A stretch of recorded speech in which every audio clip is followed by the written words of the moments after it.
Aquesta tarda a l'Extra Ràdio estem parlant de l'e-commerce, les transaccions comercials a través de la xarxa, amb 3 experts en la matèria, que són Antoni Viada, posicionador de pàgines web i botigues online a Google, fundador d'Innova.com, en Javier Coromina, director de Frescota.com, i l'Abraham Roig, empresari cofundador de Vendemar, responsable de màrqueting i creativitat a l'empresa. I ara, a veure, faig una mica com d'advocada del diable, si jo us dic que internet, l'e-commerce, encara té algunes llacunes, per exemple, pel que fa a la seguretat, la balança es decanta més cap al sí o cap al no? A veure, el que passa és que més que seguretat hi ha poca cultura de fer-ho. És a dir, hi ha fins i tot ignorància per part de molta gent. Lo de la inseguretat jo crec que és una mena d'estat d'ànim, com de sensació, i pot ser també molt insegur comprar offline amb una targeta de crèdit. Vull dir, et poden agafar el codi... Un vol d'avió.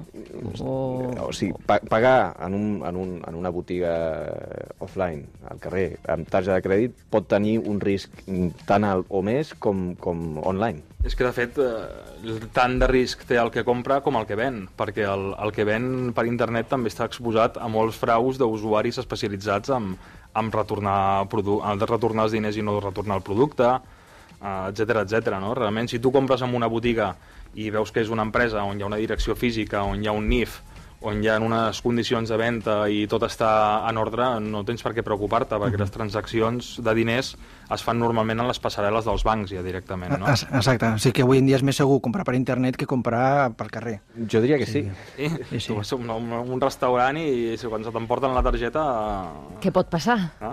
Dels ordinadors de sobretaula, els portàtils, dels telèfons fixes, als mòbils, amb connexió a internet i amb moltes altres possibilitats. Fins a quin punt l'avenç de la tecnologia ens aboca un món que és que no s'entén sense la xarxa. De fet, nosaltres aquí a la feina un dia sense xarxa sembla que s'ha acabat el món.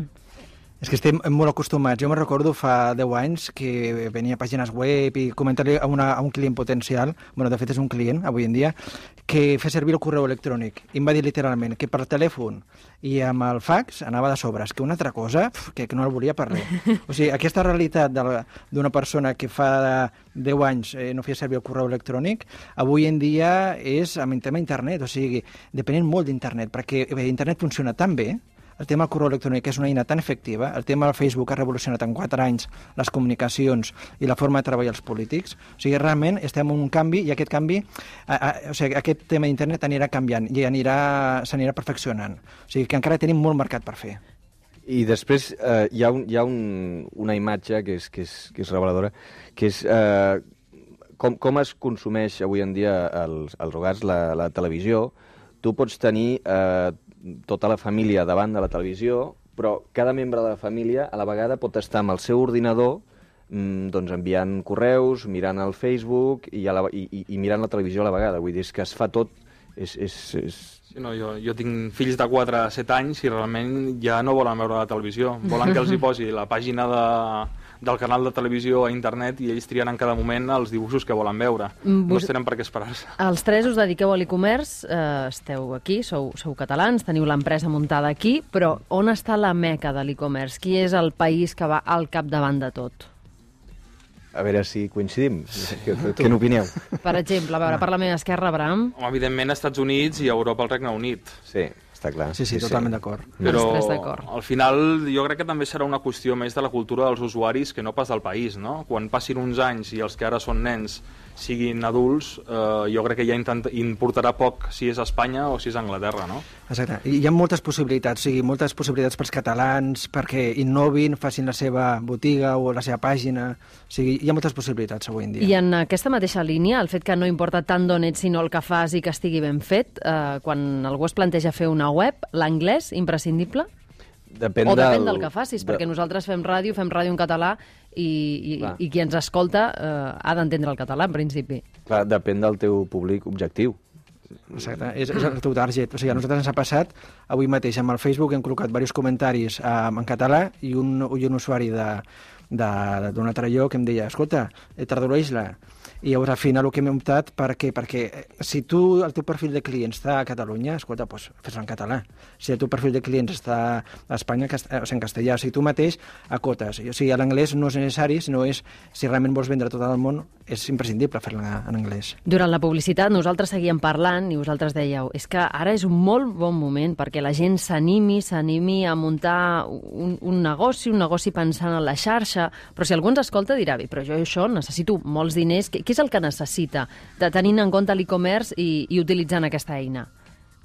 No gaires diners per començar, no és una inversió molt forta, en absolut. Jo crec que bàsicament necessites tenir un bon producte, un bon plantejament i tenir un producte que coneguis molt bé, encara que només sigui un, perquè la gràcia és que si tu vens 1, 2, 3 productes, saps molt bé del que parles, quan l'usuari et ve a comprar, tu realment li transmets molta confiança, perquè veu que ets un expert en això, no? O sigui, que no necessites tenir una gran gamma de productes, un gran magatzem. La gràcia és aquesta, i a més la internacionalització és molt senzilla si tens un producte que logísticament és fàcil d'enviar, no?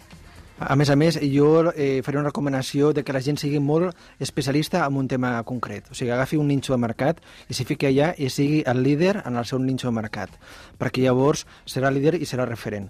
I amb això hi ha molts mercats, molts ninxos per descobrir i animo la gent que realment avanci a través de la xarxa i és la forma d'avui en dia, personalment crec, de sortir de la crisi, ja que amb pocs recursos es pot tindre una pàgina web amb una botiga tipus Magento, etc., ben posicionada, amb una bona promoció i pot ser el líder del teu producte.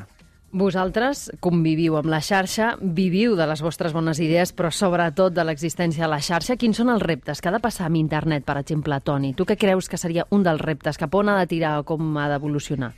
Ha d'evolucionar cap a una comunicació més entre client i empresa. O sigui, fins ara, avui en dia, les empreses donaven molta informació i els usuaris simplement rebien aquesta informació. Avui en dia, gràcies a les xarxes socials, hi ha un diàleg entre usuaris i empreses. Això és un tema i és un canvi molt radical.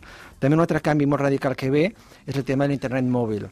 A l'accedir en qualsevol lloc amb el mòbil i poder mirar el correu electrònic, poder accedir a Facebook, poder interactuar, a més, hi ha molt mercat per aquí. O sigui, realment tenim la sort, els tres, d'estar en un sector amb molt creixement i simplement crec que els organismes s'han de donar compte de que realment hi ha molt creixement en el tema d'internet i puc donar fe que la Generalitat de Catalunya dona un tipus d'assessorament perquè les empreses assessoren un 75% el tema del posicionament web.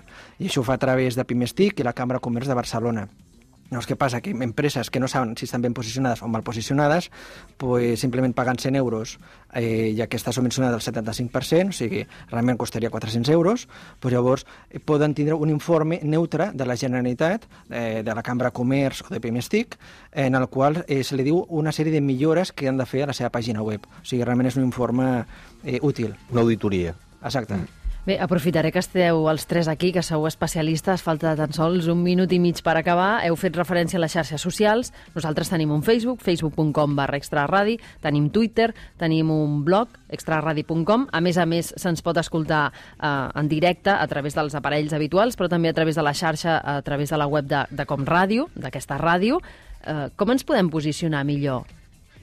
El primer que dèiem és fer alguns canvis a la web. Sí. Què li hauríem de fer?